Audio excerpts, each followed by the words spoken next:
Parshas Mishpatim, Shlishi. First pasuk deals with if someone makes a fire, he is responsible for the damage that the fire does, and he has to pay for a meitav. If he wants to pay with property, he must give his best properties to pay for the damages. The parsha then goes on to discuss the dinim of shomer, of someone who is a watchman. So just to quickly give you the dinim of a shomer, we know that there's a few different types of shomer. There's a shomer chinam, he's watching it for free. A shomer sachar, someone who's being paid to watch it, or similarly someone who's renting an animal. And then there is a shayel, a borrower. A shomer chinam, we know he does not have to pay unless he was paisheya. He makes a shvua, the pasuk says, he makes a shvua that he was not shalach yad, that he was not paisheya, and he didn't take it, he didn't steal it, and he did not act with negligence, and he is off the hook.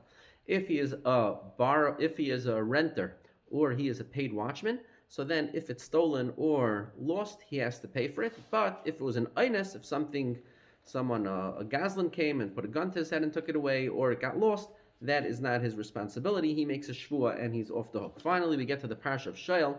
A shayel is a borrower. A borrower is not paying rent. He's getting all of the benefit for himself, and therefore he has to pay no matter what. Even if it dies ba'eines, he still has to pay for the animal. When is he off the hook? The pasuk says in Ba'alov imai, if when he borrowed the animal, the owner was working for him at that moment, so then he is off the hook. Finally, we get to the end of the aliyah. If someone seduces a woman, he seduces a psula, so he has to quickly marry her.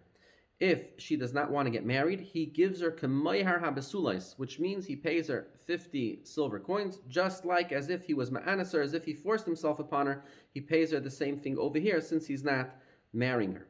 Then we get a few quick dinim. A sorcerer, you're not allowed to let her live.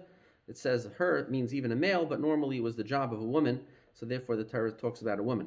Kol shechev and behema yumas, zaveach lalakim yachram, you're not allowed to slaughter animals for avodah zarah. Bilti la Hashem levade, only for Hashem. And then we have a whole bunch of psukim how we have to be very careful when it comes to a ger, not to cause them any suffering. And the pasuk says, Ki ger ma'yisem eretz Mitzrayim, we should understand we were gerim too. And almana and a yasim similarly, you have to be very careful. These are people that are sensitive and you can't cause them any pain. And we have a very strong warning. The pasuk then goes on to say, Im kesef talvasami, if you lend money, do not charge ribis, do not bite. Neshechem zilashim, to bite, because when you take interest from someone, you are biting him, you're causing him that he can't get out of his hole.